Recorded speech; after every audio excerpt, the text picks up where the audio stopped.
Slick back. No, no, slick back. That's what I said. Slick back. No, nigga, I'm a pimp named Slick back. Pimp named Slick back. Pimp named, pimp named, pimp named Slick back. Nigga, are you deaf? I'm a pimp named Slick. Assalamualaikum warahmatullahi wabarakatuh. Perkenalkan, nama saya Amelia Pelistiani dengan nomor induk mahasiswa 230401043 dari Fakultas Ilmu Kesehatan Program Studi Farmasi. Di sini saya akan memenuhi tugas fisika dasar. Baik, untuk pertanyaan yang pertama adalah generasi Z atau generasi sekarang saat ini banyak dipandang sebagai generasi yang malas untuk berproses, kurang memiliki daya juang, dan mudah mengeluh. Pertanyaannya, berikan pandangan yang berupa statement terhadap pemikiran tersebut. Generasi Z seringkali terlihat lebih fokus pada kenyamanan instan, menggunakan teknologi sebagai pelarian, dan cenderung kurang sabar dalam menghadapi tantangan. Kesenangan segera dan pengalaman singkat menjadikan prioritas utama bagi mereka. Pandangan yang kontra terhadap pemikiran tersebut adalah generasi Z atau generasi sekarang dengan akses mudah terhadap informasi dan teknologi, memiliki kemampuan adaptasi yang lebih tinggi dan kreativitas yang luar biasa. Mereka mungkin terlihat malas dalam pandangan tradisional, tetapi sebenarnya mereka menggali cara baru untuk belajar, bekerja, dan berinovasi. Daya juang mereka tercermin dalam bagaimana mereka menavigasi dunia yang terus berubah dan penuh tantangan. Kemudian untuk pertanyaan yang kedua adalah berikan penjelasan mengenai manfaat berkuliah selain bisa mendapatkan ijazah dan berpeluang mendapatkan pekerjaan nantinya. Untuk manfaat yang pertama adalah pengembangan kemampuan berpikir krisis. Dengan kuliah, kita dapat berkesempatan untuk mengembangkan kemampuan berpikir krisis, analisis, dan logis. Mahasiswa diberi tugas untuk memecahkan masalah, menyusun argumen, dan mengevaluasi informasi yang sangat berharga dalam kehidupan sehari-hari dan juga karir. Manfaat yang kedua yaitu networking dan hubungan sosial. Untuk berinteraksi dengan dosen atau mahasiswa yang lainnya. Membangun jejaring ini dapat membuka pintu bagi peluang kolaborasi, mentorship, atau bahkan peluang pekerjaan di masa depan. Manfaat yang ketiga yaitu pengembangan keterampilan dalam berkomunikasi.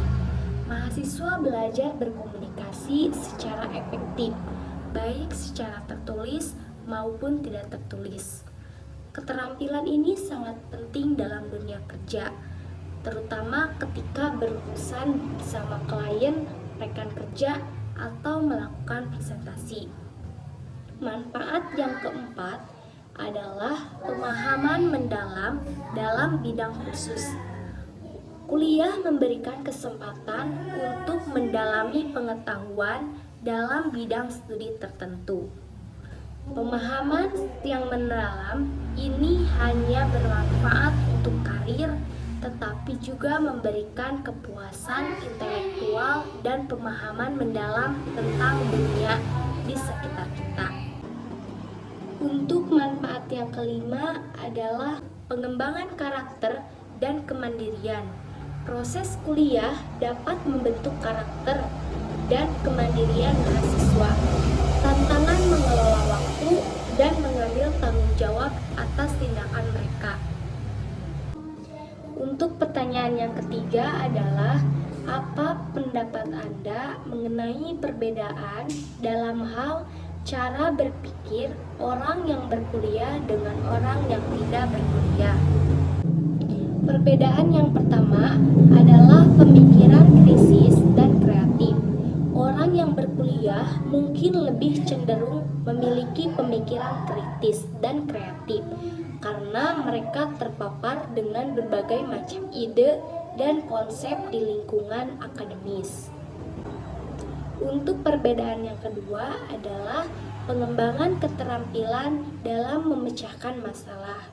Melalui pendidikan tinggi, seseorang dapat mengembangkan keterampilan pemecahan masalah yang lebih baik. Mereka dilatih untuk mencari solusi yang efektif dan inovatif terhadap tantangan. Meskipun ada perbedaan ini, penting untuk dicatat bahwa banyak orang yang tidak berkuliah tetapi memiliki kemampuan analitis, penalaran kritis, dan kreativitas yang kuat. Pengalaman dan hidup, pelatihan di tempat kerja, dan minat pribadi juga dapat memberikan dampak besar pada cara seseorang untuk berpikir.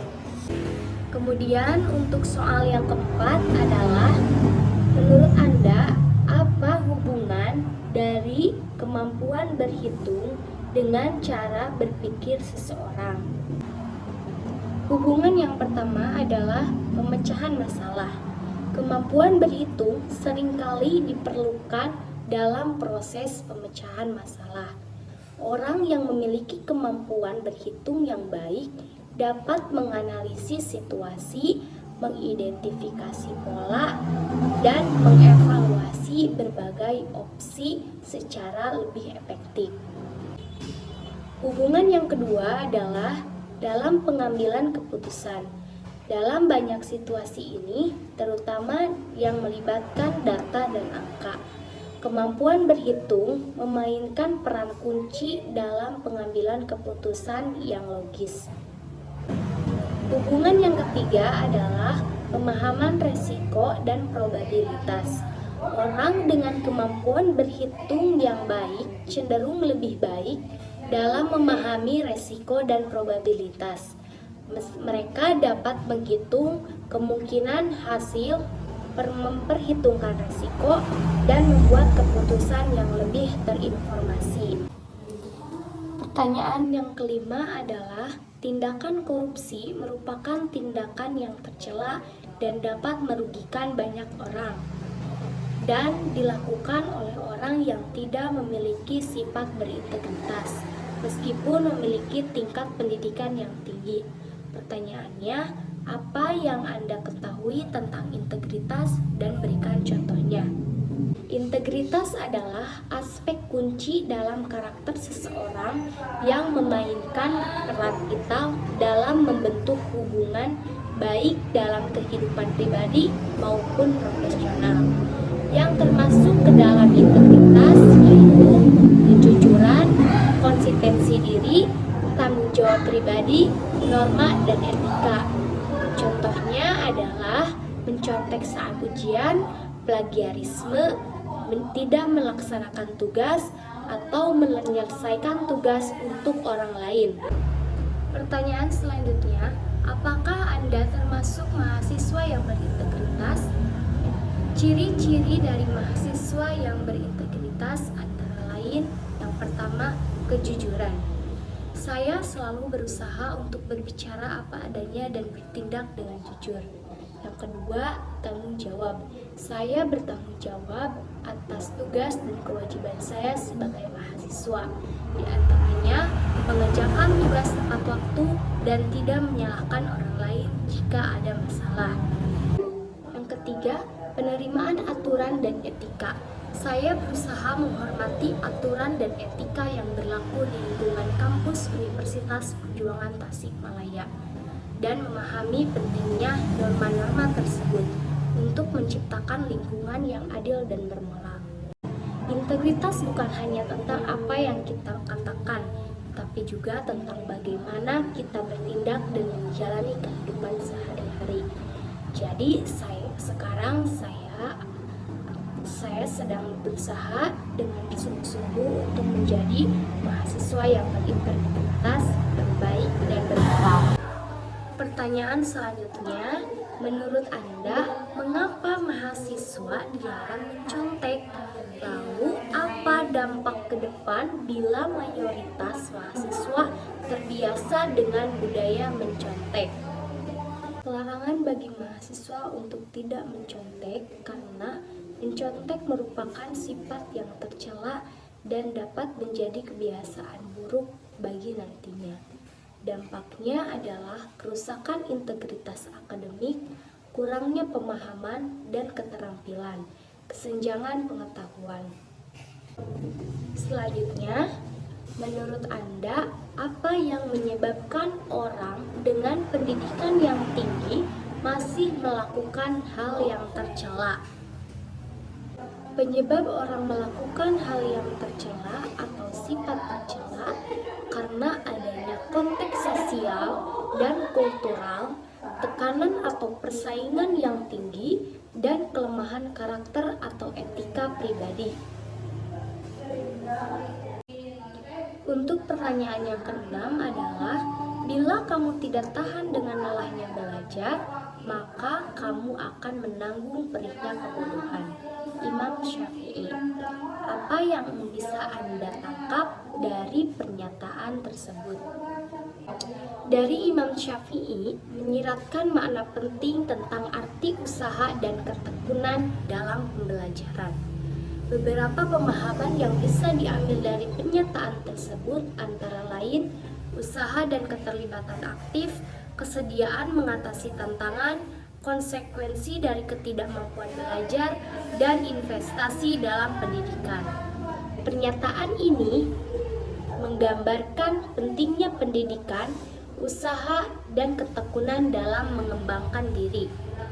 Ini dapat diartikan sebagai dorongan untuk menghargai proses belajar, bahkan ketika itu menantang, karena pada akhirnya kebodohan adalah konsekuensi dari ketidakmampuan untuk belajar. Mungkin sekian tugas yang bisa saya sampaikan. Mohon maaf atas segala kesalahannya dan kekurangannya. Wabillahi taufiq wal hidayah. Wassalamualaikum warahmatullahi wabarakatuh.